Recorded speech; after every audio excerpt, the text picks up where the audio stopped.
You know what's terrifying? Realizing that Parkinson's isn't just about you, it's about the people you trust to keep you moving, keep you thinking, keep you living. And here's the problem: no one tells you how to build a team. Some doctors don't get it, right? And some therapists aren't trained for it. And if you don't take control, you end up with the wrong people giving you the wrong advice. And that's why today we're going to talk about how to build the right healthcare team, because trust me, this can make or break your Parkinson's journey. And stay till the end, because I almost skipped a specialist that turned out to be an absolute game changer. And I'll tell you who it was and why I regret waiting.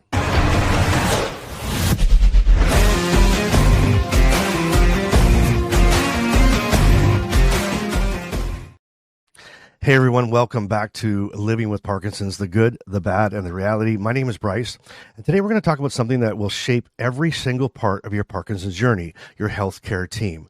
Now, I want to take a quick second to say hello to all my returning, I call you like DLT Nation, like doing life today, people that are doing life today that want to learn more, grow more, and want to live. So if you're a new subscriber, welcome to the DLT Nation. Welcome to Doing Life Today.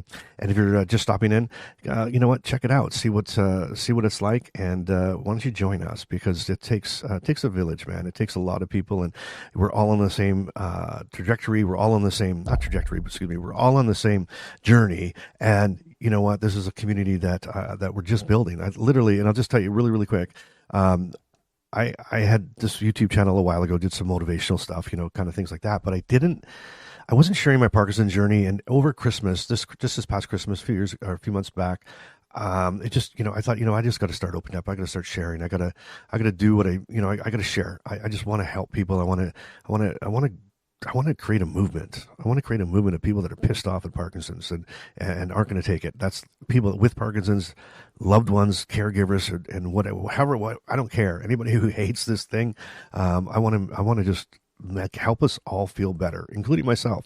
So literally just started kind of just sharing a month or so ago, and man, so thank you. Like it's just exploded. I think we've had like 1,000 new subscribers here over the last little bit. So thank you for that. I really appreciate your trust in me. I really appreciate you checking this out, and I'm hoping that I'm adding value to your life and giving you maybe some tips and tricks of some things that I've learned along the way.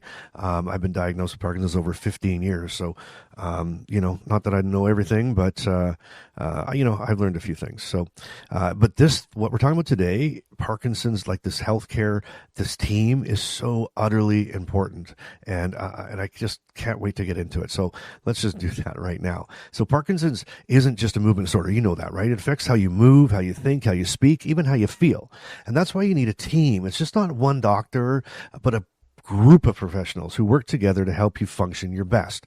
But there's one thing that you need to remember, and I want you to remember this. You're the leader of this team. You're the quarterback. The experts are there to guide you, but at the end of the day, you make the decisions. So you cannot just throw it out there and let everybody else take care of you. You got to be the driving force. So today, I want to kind of break it down. I want to break down the core specialists who should be on your team, and when, and what they actually do, and then maybe, I don't know, how to find the right ones. But remember to stay tuned to the end, because there was this one specialist, and I'm telling you, I'll tell you about it. It's a crazy story, but I almost skipped it. I almost didn't go. I didn't want to go, and I am so glad I did. Man, I would just absolutely. I regret that it took so long to do it, and it's so important to you. And I hope that you'll stay with me to the end, because it's really, really, really, to me, it's been a game changer for me.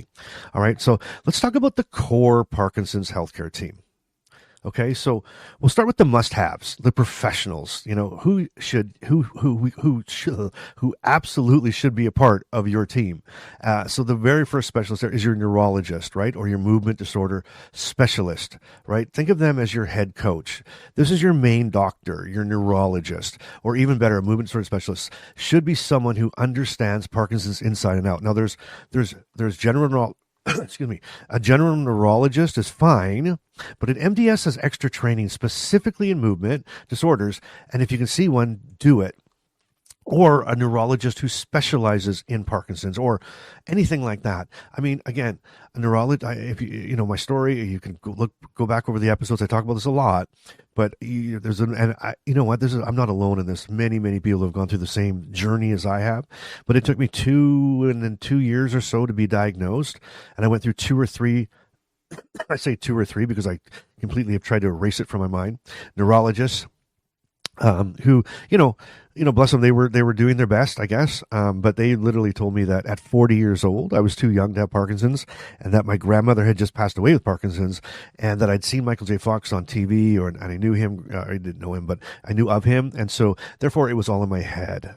That they said Michael J. Fox is an anomaly, and it's just in your head, and it'll go away once you start kind of rethinking. And I'm going, wow, that's incredible. So not only is my pinky shaking, actually my whole hand shaking. By the second neurologist appointment, my right hand was shaking, twitching, and my right foot, my toes were almost curled right up. And I'm thinking to myself, oh, great. So now not only am I shaking on one side of my body, not only my toes curled up, not only am I feeling tired and kind of weird, but now I'm crazy on top of that. So that's why I suggest, and it's and most people do, if you can find and get into a movement disorder specialist or a neurologist that specializes in Parkinson's first. You'll save yourself a lot of time. Trust me, you absolutely will. And here's the thing. What I call this, you said you're the quarterback of the team. Quarterback of this whole team. Like, here's a quarterback move, right? When you are calling, or when you're getting referred to, I don't know how it works in your country or where you are, but for us here in Canada, we have to be referred to a neurologist. So I had to, by the third time around, my doctor really well did it on himself, but ask him how many Parkinson's patients they see.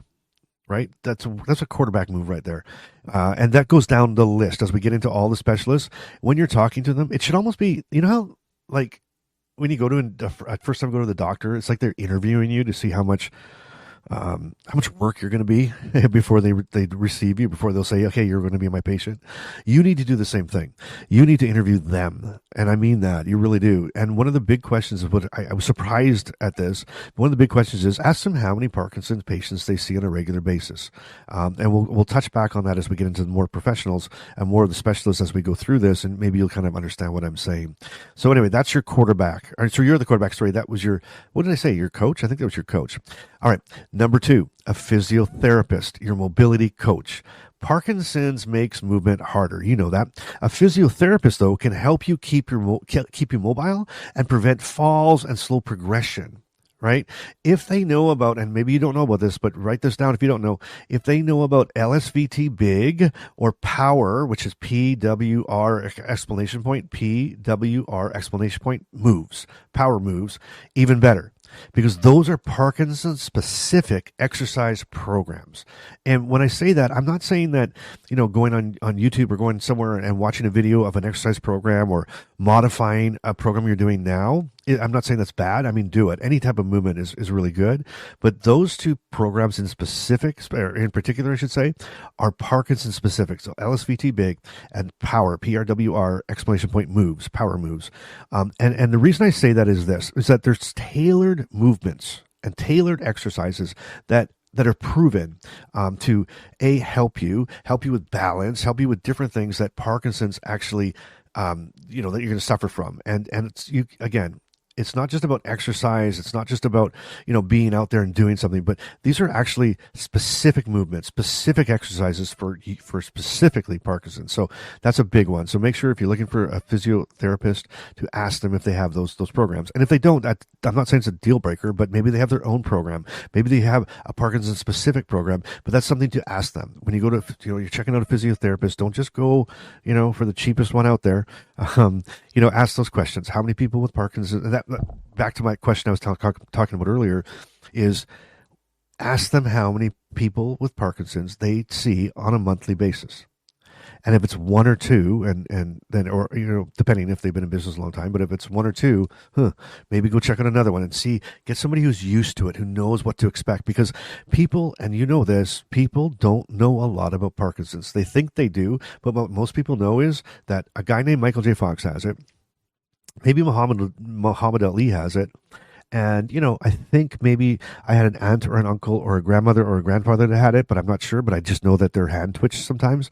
That's to the extent. And so you really want to have somebody that's working with people with Parkinson's already, has a Parkinson's program already, and then also knows that this disease is progressive, and they will tailor and mod the program for you. So my advice is this: you go into the physiotherapy, whatever it is. And I think what I did when I started, and I've done it a few times because I repeat a cycle. I cycle my therapies, if that makes sense. So the first time I went in, I think I went in for, I think it was like 4 weeks. Like I went once a week for 4 weeks. And then they gave me some things to do at home, which I did. And then I just sort of continue to do those things now. And I did that for maybe about a year or two. I was perfect. I never missed a day. Yeah, right. But I did it, as best as I could. And then around about year two or three, I went back in for a follow up, and we kind of she checked, my balance and where I was at and all this kind of thing. And then when she, kind of prescribed, if that's the right way to say it, another kind of stretching exercise type of program, which again, I did for a few years, and then, I went back. So it's reciprocal. And so just because you've done, and if you've been on this journey for a while now, again, 15 years now, almost 15 years this September. And if you've been on this journey for quite a while, and you're saying, oh, I already did physio. Well, okay, when did you do it? Because listen, you need to keep it up. It helps your balance. It'll help you stretch. It'll help you keep you limber.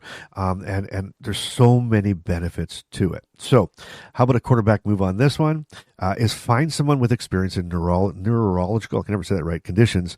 And not just, so what I'm saying is not just a general physiotherapist.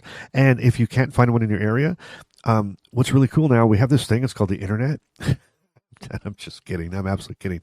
But there is a lot of people and places or physiotherapists that offer it online, because you can definitely do it online. As a matter of fact, coming through COVID, I did mine online. I did like my follow-up online, and I went through it. So you can definitely do it online. So do not make that an excuse. All right. So, and then I'm going to tell you when you should bring these in, when you should bring these specialists in a bit. So just hold on, and I'll tell you when I did. I'll tell you when I knew it was time that I had to start bringing these specialists and making them part of my healthcare team. Right. So again, remember something just popped there, and it scared the heck out of me. I don't know if you saw my face. I was like, shake, but something like boom. I don't know what happened, but anyway, that's beauty of being live to tape.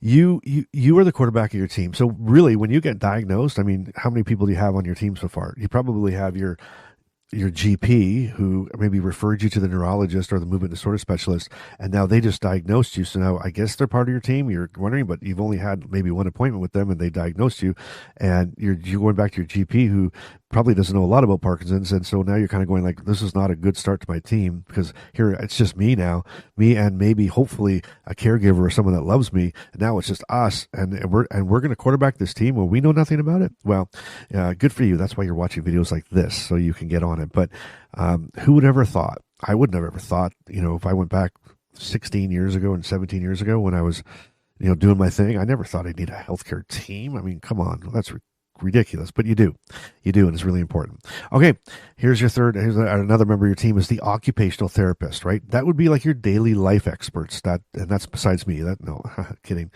I hope you like I'll put you here with a sense of humor, because I'm a very humble person. I like to make jokes. Anyway, so occupational therapists, they can help you adapt to everyday life. They can help you with you getting dressed, cooking, or staying independent for as long as possible. They also help with assisted devices, like things like that can make your daily life easier, like utensils or special utensils for eating with Parkinson's and stuff, like utensils for tremors or speech to text apps, things like that. They are the ones that you want to kind of go to and say, what's out there for me? What's out there for me? Because like I've been telling you, last episode and the episode before, I've told you over and over again, you gotta go for stuff. You gotta be your advocate. You gotta just say, I want this. I saw this. I want this. I want to try it. I saw this. I want to try that. I saw that. I want to try it. Never stop. Always want it, right? Because we just want the best. I want to live the best life. I want to do life every day. And you know what? If I need a special fork or spoon to eat with, if I need a speech to text app, then who cares? I mean, get it, try it. And maybe some work and maybe some don't, but it doesn't work. It doesn't hurt to try. Right? Does that make sense? And hopefully that makes sense. And if it did, you know what? If that made sense, give me a big like. Just hit that like button. It'll help push this video out. We can reach more people and that need to hear this video, or need to see this video, hear it, whatever it might be, or this podcast. Okay. Here's a quarterback move. This is for your occupational therapist. This is my quarterback move that you're going to do is write this down. Ask them, what small changes can I make today that will keep me independent longer? I know it sounds like a simple question, but it's really not, because they're really, when you go there the first time and when you get in there, they're like thinking that, okay, this is an immediate thing that I need, that I'm here. They need to help me with right now. So they're looking at you now, and it's good. I want you to look at you now, but when you're at these appointments, I want you to look at you now, and I want you to look at yourself a year down the road, and 2 years down the road, and 3 years down the road, right? And there are a million little changes and things we can do now that will help us in year 2, 3, 4, and 5. So always ask that. Is there something I can do now that's going to help me down the road and keep me independent longer? Okay, that was a quarterback move.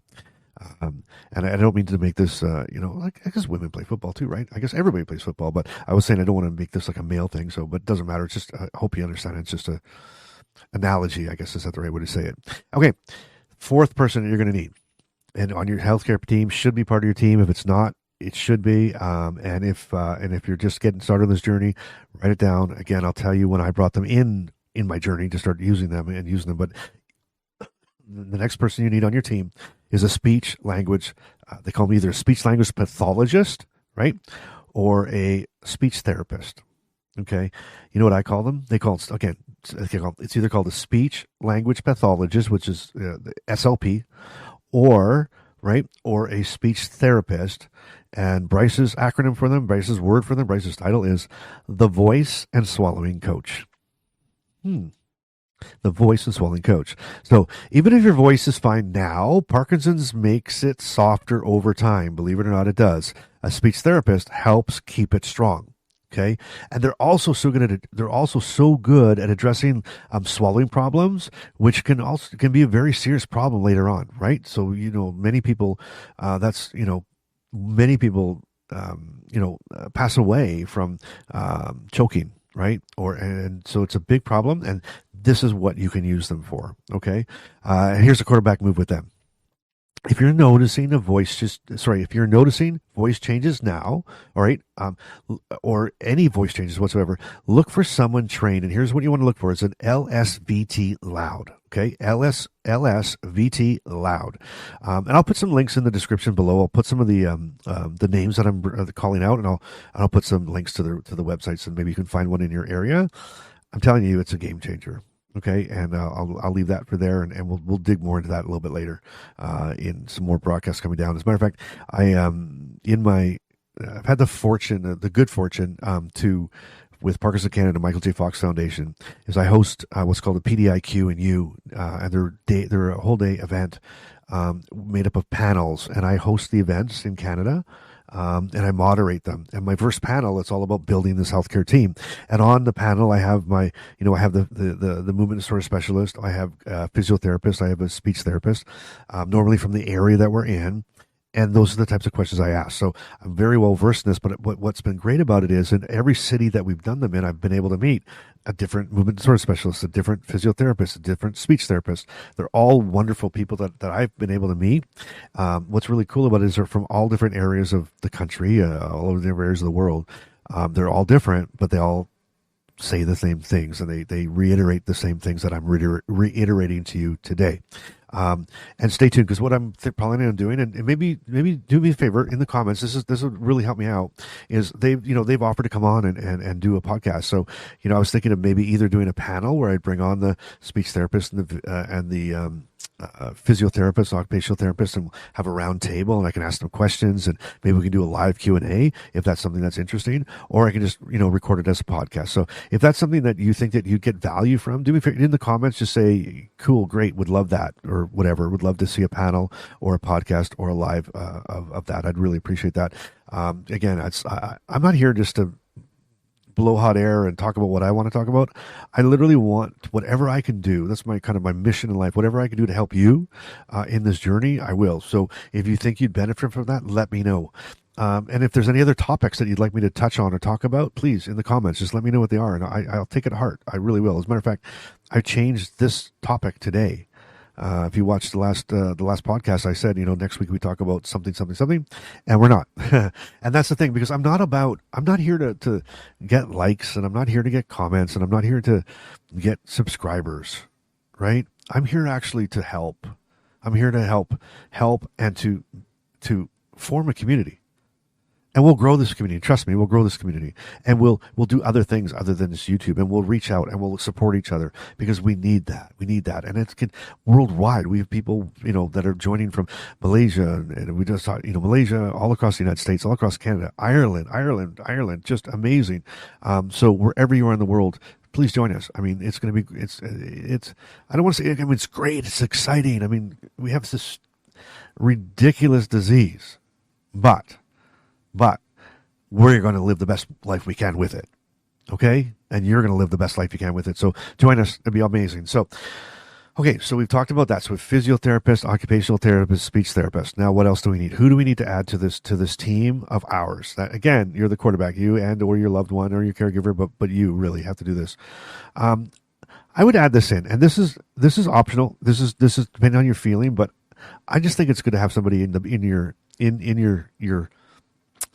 team, because it's easier to have them there when you need them than to go looking for them when you need them, if that makes sense. So that's a mental health support, right? That's a mental health support.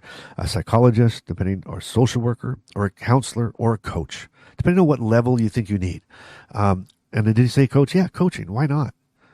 I believe in that. I believe in someone being accountable to somebody. I believe that you should be, work with people and help people. So anyway, a psychologist, social worker, counselor, or coach.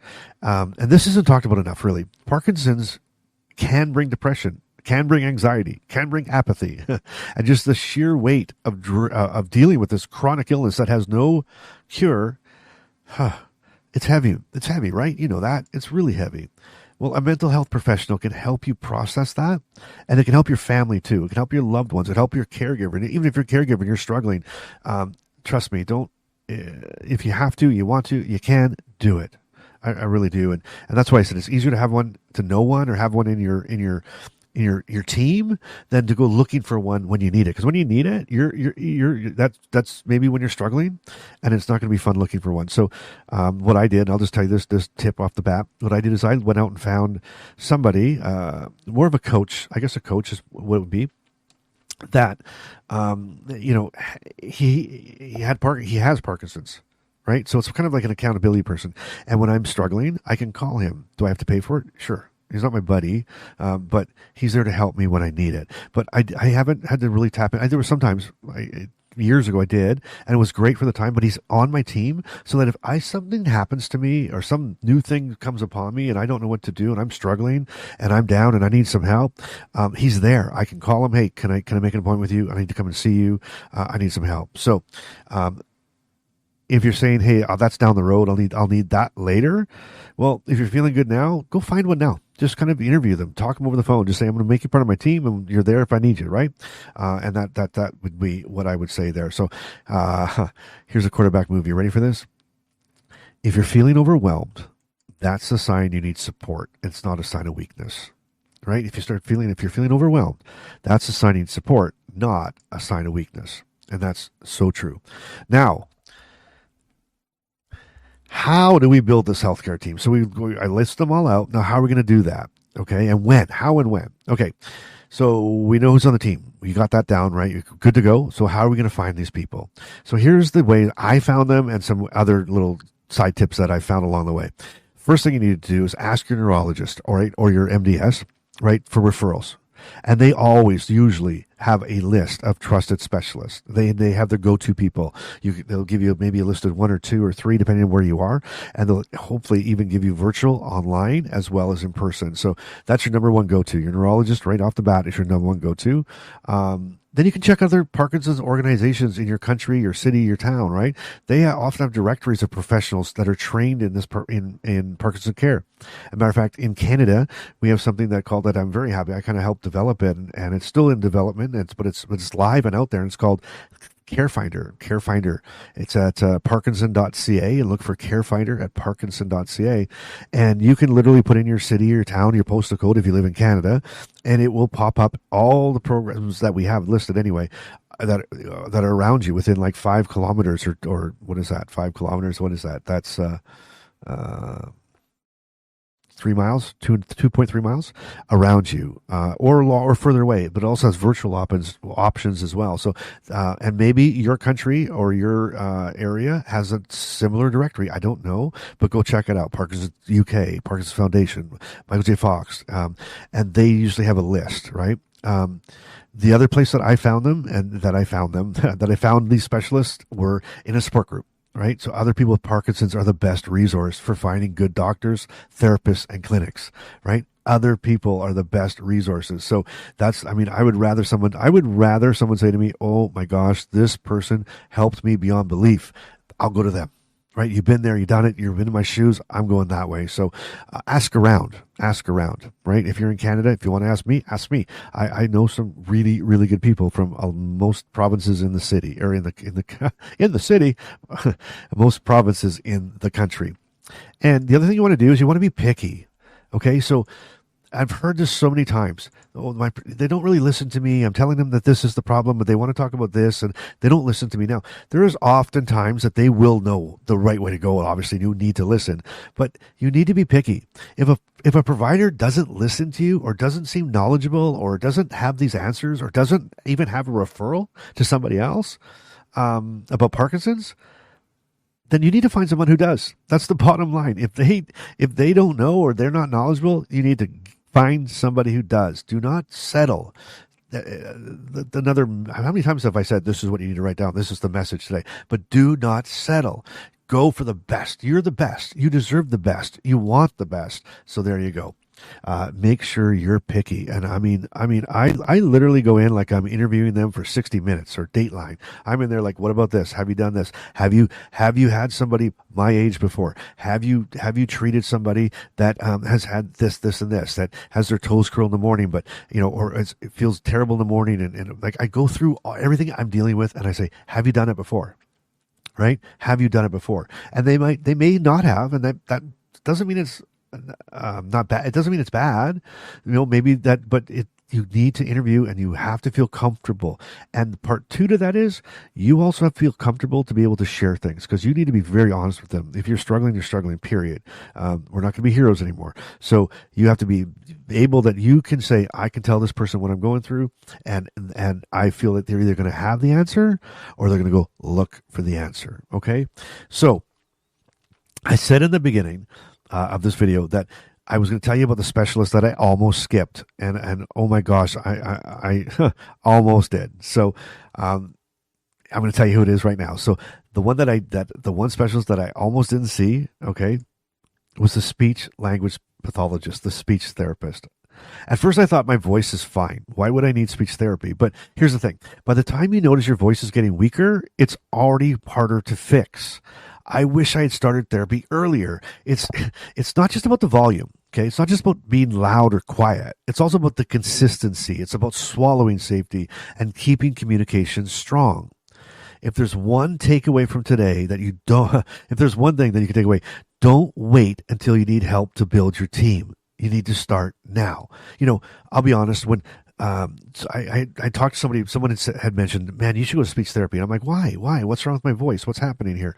And again, this is my wheelhouse. This is what I do for a living. I speak for a living in my work at Parkinson's Canada and my events. I speak I was speaking at a support group, the other day, and I'll throw this out there. If you're in a support group or you're in something and you want me to join, ask me. I'll do it. I'll come virtually to your event or your support group, and I'll talk. I'll answer questions as best I can. But and so I was doing one. Someone reached out to me, and it was actually on the East Coast in Canada. It was in I think they were in PEI. No, I don't know. Nova Scotia, Dartmouth, Nova Scotia, and I was in a support group there. And I do this all day long.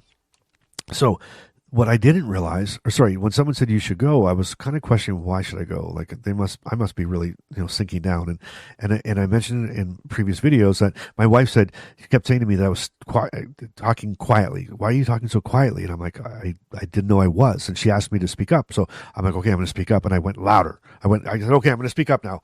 And she's like, it's the same. And I'm like, what are you talking about? So in my head, I'm going like, I want to speak louder. And she was like, it's the same. I'm like, oh, wow, this is so bizarre. I actually thought I was speaking louder and I wasn't.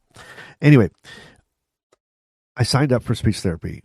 And if you've taken this, oh my gosh, right?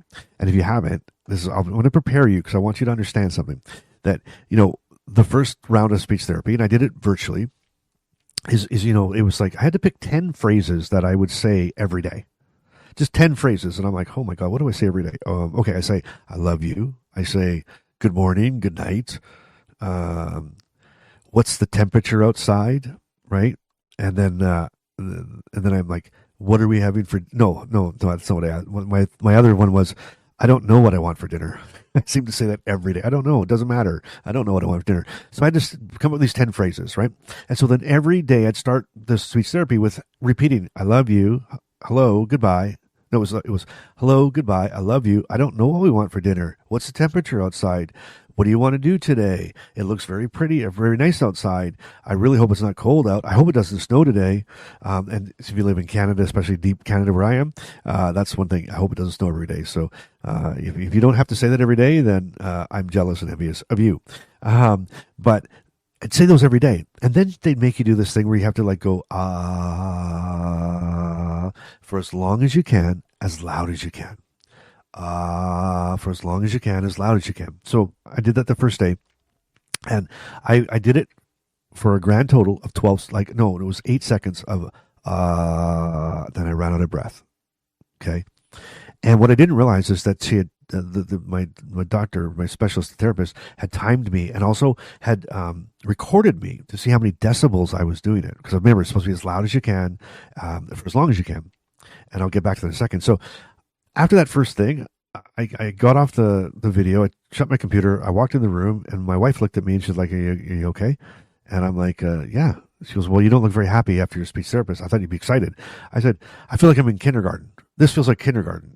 I love you. Good day. Hello. Goodbye. And she's like, oh my gosh. So thankfully, she talked me into going back another day. And it's repetitive and it's memory. But what I learned was that your speech, right? Your speech, it's a muscle. The things that you're speaking with are muscles, and just the way you exercise your arms, right? And you get into rhythmic movements with your arms. You're building back that muscle. You're building back that speech as well. For that thing that I talk about where the word disappears from my head, you're going over and over and over words. We're saying the same words over and over again on purpose. You're building this up. So I say this to say that I say all of that to say this. Why am I such a big believer in speech therapy and saying that you should do it? Is that after the thing was done, it was a 30 days, every day of doing this, plus doing things on my own of just repetitive speaking and stuff. When I went for as long as I could, as loud as I could, I went for 49 seconds or some crazy number, and my decibels had increased by 30 to 40 decibels after 30 days. My wife, all of a sudden, she started saying, man, you're talking again at parties. You're talking again when we're out. We're talking in groups again. You're talking loud. I can hear you. I'm like, my God, I'm the biggest advocate of speech therapy. And when do you take it? Remember what I said? If there's one takeaway from today, but I've given you 5 of them, but another one is, don't wait until you need help to start building your team. Don't wait till you need help to build your team. You start now. If I would have known, but that's what speech therapy would done for me. I would have done it from the beginning. I would have started right away. And then I would have done, like I said, every 2 to 3 years, I'd do it again. Every 2 to 3 years, I'd do it again. Or when my wife says to me, you're talking lightly again, I can pick up and just do it myself. But if I don't have the accountability to do that, I can call them up and I'll start another session. And we do it for 1 week. And then my brain, it kicks back in. I do it again. I keep doing it. I keep doing it. I keep doing it. And my voice stays consistent. My swallowing's better. My memory, my word recall's better. And I'm so happy. So that's my advice. That was my big game changer. Even if you don't think you need it, I'm telling you, now is the time to do it. Okay? So that's building your healthcare team. That's how this works. When do you start? Start now. Even if you don't need it, if you're get the people put on your team, just put them on your team and then think about it later. But you need to get this team going. And the last, again, I'll say it again, you're the quarterback. You're the quarterback. Unless you have a really strong loved one, a partner, caregiver, because sometimes I think they're the quarterback and I'm just sort of running along behind them. But that's good because they love me and I love them, and that's what helps. So I hope you got value out of today. I hope you're getting value out of this community. I am so humbled, literally humbled. I'm so humbled. That's all I can say. All right. We'll see you on the next one.